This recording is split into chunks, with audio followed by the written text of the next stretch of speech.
Demək, qarşılıq birgəlik növ.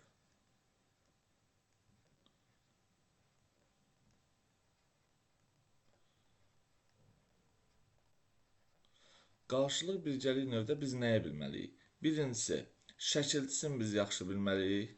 Şəkilçi. Iş üstü 4 və, yəni iş, iş, uş, uş və ş şəkilçisi vasitəsilə düzəlir. İkincisi, deməli, qarşılıq birgəlik növ feillərdə ən azı 2 şəxs iştirak edir. Ən azı 2 şəxs iştirak edir. Bunu da bilmək lazımdır. Bu bizim üçün çox vacibdir. Bəzən üzərində iş, iş, uş, uş şəkilçisi olur. Amma həmin sözü biz qarşılıq birgəlik növdə götürməyəcəyik. Bu üçüncü vacib qaydamızdır. Deməli, işi bir şəxs də icra edə bilirsə,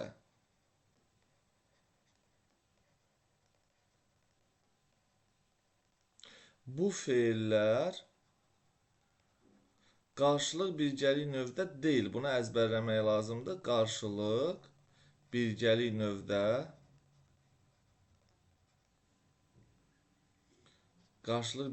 feil deyil. İndi nümunələrlə bunların hamısını izah edəcəm sizə. Deməli, uşaqlar, birinci dedik ki, iş, iş, uç, uç şəkilçisi vasitəsilə yaranır. Məsəl üçün, yazmaq feilinə yazışmaq. Yazışmaqda mütləq iki şəxs iştirak eləməlidir. Mütləq. Yəni, yaz sözün köküdür. İş leksik şəkilçi.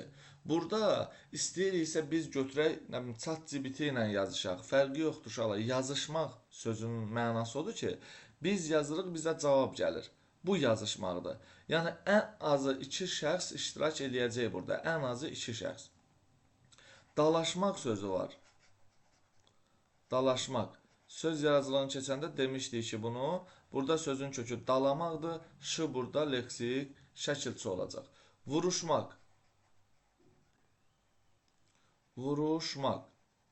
Vur sözün kökü uş leksik şəkilçi. Maq burada qrammatikdir. Vuruşanda da nə edirik? Qarşı-qarşıya vuruşuluqda 2-3 nəfər qabağımızda olur, çox nəfər qabağımızda olur, bir ordu qabağımızda olur. Fərqi yoxdur.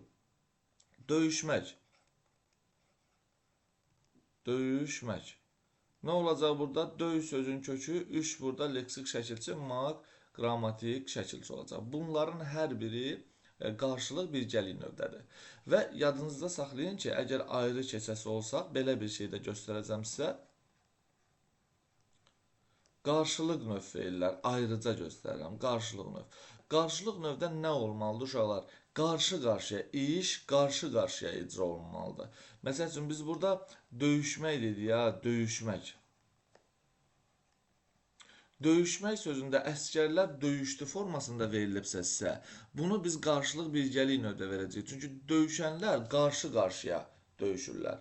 Yaxşı, sonra deyə bilərik salamlaşmaq.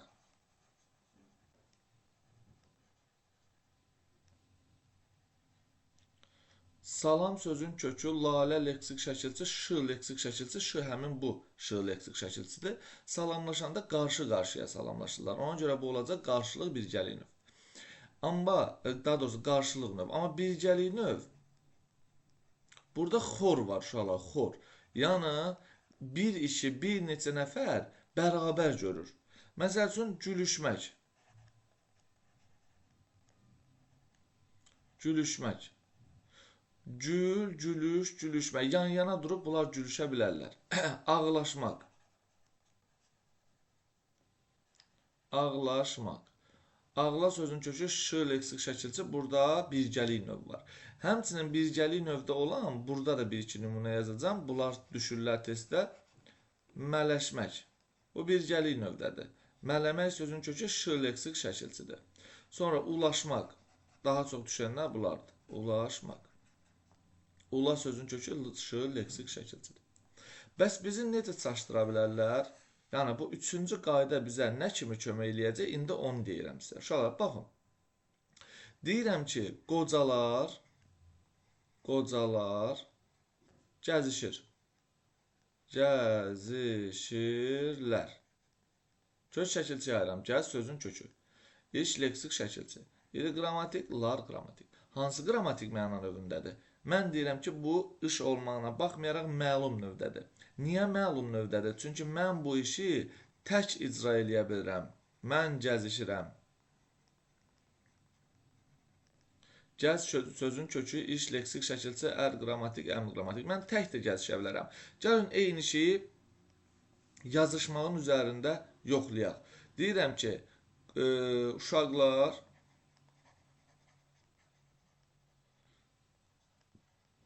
yazışır. Uşaqlar kimlənsə yazışırlar da. Bu o formada götürüləcək. Bir də yazıram, mən yazışıram.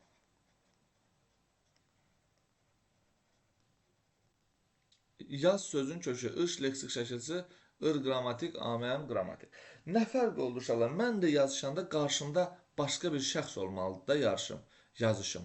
Deməli, bu istər bu formada, istər bu formada qarşılıq birgəlik növdədir. Amma bura baxanda mən görürəm ki, mən gəzişəndə ehtiyacım yoxdur yanımda kimsə, qarşımda kiminsə olmağını. Mən tək gəzişə bilərəm. Bu işin icrasını tək görə bilərəm. Deməli, qocalar gəzişirlər, mən gəzişirəm, hər iki cümlədəki gəzişirlər məlum növdədir uşaqlar, məlum. Bu qarşılıq birgəlik növdədir. Bu məlum növdədir. Yadınızda qalsın. Eyni ilə buna daxil eləyərik biz qızışmaq sözün. Məsəl üçün, ocağın qırağında deyək ki,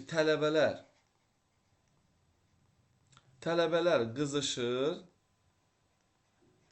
Bir də deyirəm, mən qızışıram. Nəyə ki, tək icrası mümkündür, istənilən halda o məlum növdədir. Yəni, burada tələbələr qızışır da məlum növdədir, mən qızışıram da məlum növdədir. Bu baxımdan biz aşağıdakı sözləri yadımızda saxlamalıyıq. Yazıram bura uşaqlar bir-bir hamısını, elə birinci bunlardan başlayacağım. Qızışmaq, gəzişmək, güləşmək,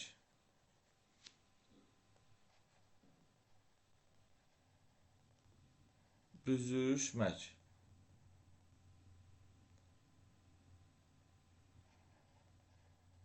savaşmaq, barışmaq,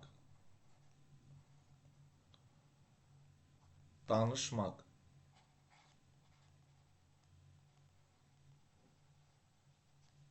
vidalaşmaq. Baxın, bunlar uşaqlar, bu yazdıqlarımın hər biri. Bunlar məlum növ feillərdir, yadınızda qalsın. Məlum növ feillər. Niyə belədir uşaqlar?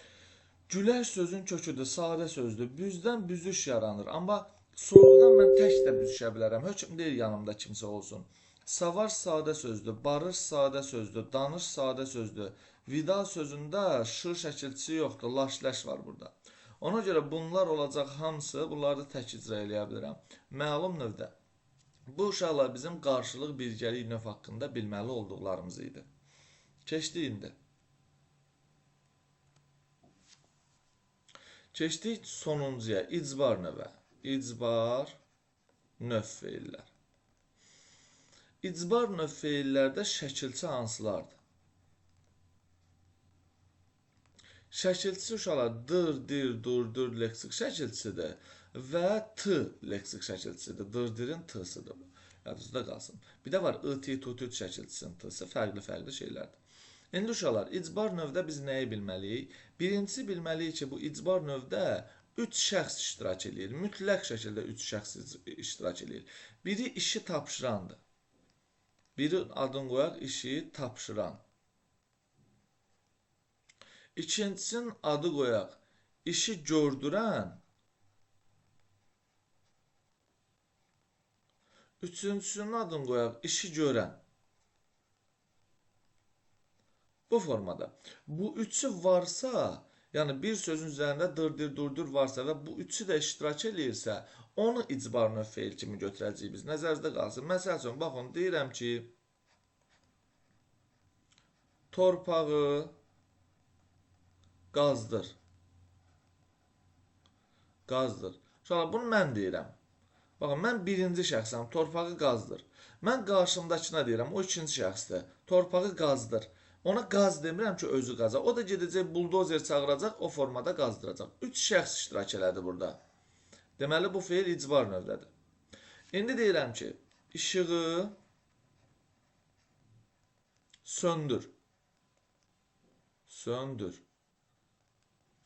İşığı söndür deyən mənəm. Mən birinci şəxsəm. Söndür dediyim ikinci şəxsdir və o birbaşa özü bunu icra edəcək. Duracaq, söndürəcək. Deməli bu artıq məlum növdür. Məlum. Yadınızda qalsın. Bu isə icbar növ olacaq. İcbar. Yəni icbar növ feili tapmaq üçün mütləq uşaqlar həmin feili cümlədən çıxardın.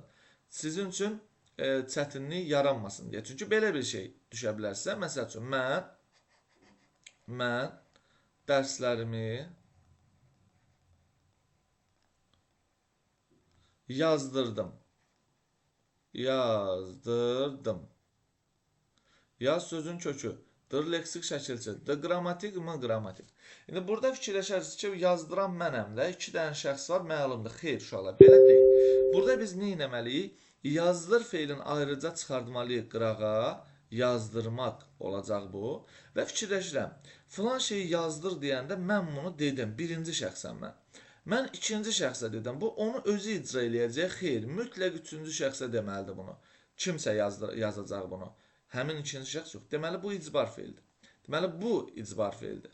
Və yaxud da ki, belə düşünə bilərsiniz ki, mən dərslərimi yazdırdım. Özüm yazmamışam ki, kiməsə yazdırmışam. Deməli, burada işi görən üçüncü bir şəxsdir. Yaxşı, bu olacaq artıq icbar növdə olan bir feil. Yadınızda qalsın. Və yaxud da ki, bizə belə bir şey düşə bilər. Körpəni güldür. Bir də deyirəm, körpəni, absurd da olsa yazacağam, körpəni güldürt. Güldürt. Baxın uşaqlar, burada gül sözün köküdür. Dırdır leksik şəkilçidir. Körpəni güldür deyəndə, bu güldür icbar ola bilər? Xeyr. Çünki uşaqlar, güldür deyəndə birbaşa şəxs icra eləyir. Birinci deyir, ikinci icra eləyir. Bu məlum növdədir. Məlum. Amma deyəndə körpəni güldürt, gül sözün kökü. Dür leksik şəkilçi, bu məlum növdədir. Amma t-da var axı burada. Artıq bir nəfər deyir, mən deyirəm ki, güldürt. İkinci şəxs isə üçüncü şəxsə onu güldürtdürür. Deməli, 3 şəxs iştirak edir burada və bu olacaq bizim icbar növümüz. Və dilimizdə uşaqlar ikili icbar deyə bir anlayış var. İkili icbar. Məsəl üçün, deyirəm ki, yazdığını pozdur. Poz demirəm ki, pozdur deyirəm. Kiməsə elətdirəcək. Mən deyirəm, ikinci şəxsdə, üçüncü şəxsdə elətdirir. Bu olacaq icbar növ. Düzdür? Bir də deyirəm, pozdurt. Bu nə olacaq? Pozdurt. Bu artıq ikili icbardır uşaqlar. Yəni, bir söz üzərində 2 dənə icbar növ şəkilçisi var. İkili icbar adlanır bu. Nəzərdə qalsın. Və sonuncu olaraq, indi icbar növ haqqında bir şey də yazacağım, nümunələr, ondan sonra keçirik. Məsəl üçün, uşaqlar, öldür gəlib, güldür gəlib, məsəl üçün, düşməni öldür. Öldür. Axı, mən bunu özüm icra eləyəcəm birbaşa. Deməli, bu olacaq məlum növdə. Məlum. Vəziyyəti yaxşılaşdır. Burada nə olacaq? Yaxşılaşdıran kimə deyirsinizsə o olduğuna görə məlum növdə olacaq. Yəni, bu formada. Sonra sözü onlara çatdır. Çatdırı birbaşa özü icra eləyəcək deyə bu olacaq məlum növdə. Sonra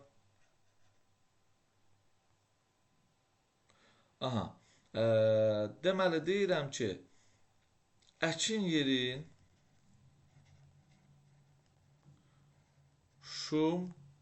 şumlat. Əkin yerin şumlat da deyə bilərəm, şumlatdır da deyə bilərəm rahat şəkildə. Deməli, şum sözün kökü lalə leksik, tır leksik, dır leksik. Əkin yerin şumlat deyəndə onsuz da bu icbar növdədir. Bu artıq ikili icbar olacaq, icbar. Biz bu növdə, bu formada icbar növünü tapırıq. İndi uşaqlar, məsələ nədir? Bizə qrammatik məna növləri necə düşəcək? Yəni, bura kimi bunları tutaq ki, bildik. Bəs başqa necə düşə biləcək? Yadda saxlayın ki, əgər bir sözün üzərində iki icbar şəkilçisi varsa, ikincisinə əsaslanmaq lazımdır. Yəni, sonuncu icbar nə idi? Qrammatik məna növü. Bir sözün üzərində bir neçə qrammatik məna növünün şəkilçisi varsa, sonuncuya əsaslanmaq lazımdır. Yaxşı? Deməli, deyirəm ki, məlumat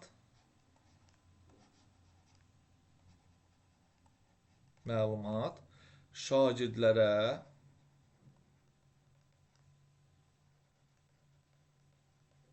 hər cürə variantda verəcəm. Çatdırıldı. Burada biz dırıda görürük, ılıda görürük. Burada problemli bir şey yoxdur. Birinci çatdır feilinə baxırıq biz. Çatdır görürük ki, uşaqlar onsuz da məlum növdədir. Burada icbarlıq bir şey yoxdur. Və keçirik ılın üzərinə. Çatdırıldı. Nədir çatdırılan məlumat? Məlumat özü çatdırıla bilməz axı. Kimsə tərəfindən çatdırılacaq. Ona görə bu oldu məchul növ. Və yaxud da ki, qazdır feilinin üzərindən götürə bilərik. Deməli, deyirəm ki, eyni cümlə üzərindən biraz fərqli yaradacaq. Torpağı gün ərzində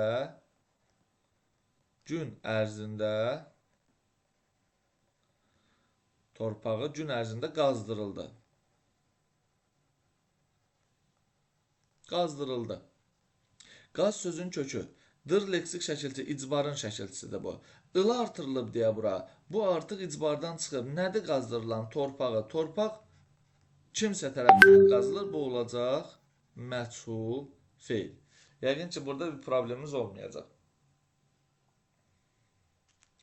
Bu belə. Bu oldu bizim uşaqlar növ haqqında bilməli olduqlarımız. Bir də nəzərinizdə saxlayın ki, bu növlər hökm deyil ki, cümlənin sonunda gəlsin. Deməli, təsriflənməyən feillərlə də işlənə bilər. Məsəl üçün, deyirəm ki,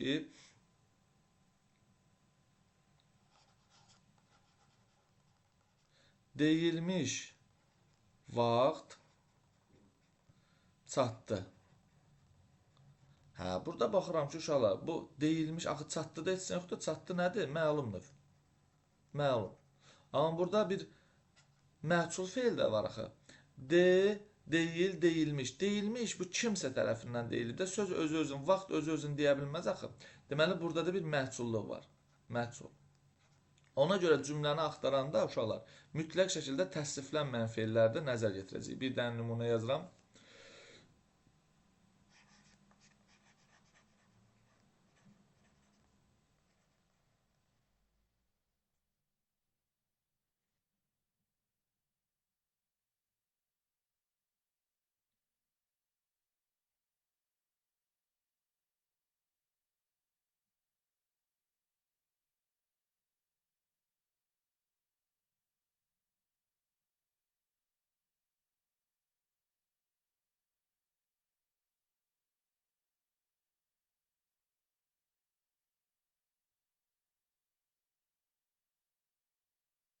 Deməli, uşaqlar, baxın. Oxuyan bu feili sifətdə, oxumayan deyə bilirəm. Bu, məlum növdədir. Mükafatlandırıl. Sonuncu qrammatik şəkilçisi budur. Mükafatlandırılma kimsə tərəfindən icra olunur. Deməli, bu məchul növdədir. Məchul. Sonra zamanı medallarla təltif edilmə. Təltif edildi. Nə ilə? Medallarla kim tərəfindən edildiyini də bilmirik. Təltif edildi uşaqlar. Uşaqlar təltif edildi. Kimsə tərəfindən bunu biz bilmirik. Il şəkilçisi burada olacaq, məchuldur. Bu formada uşaqlar. Yəni, burada baxmaq bizi, deyək ki, qabağa atacaq, nəzərdə qalsın. Bu da oldu icbar növ və digər qrammatik məna növləri haqqında bilməli olduqlarımız.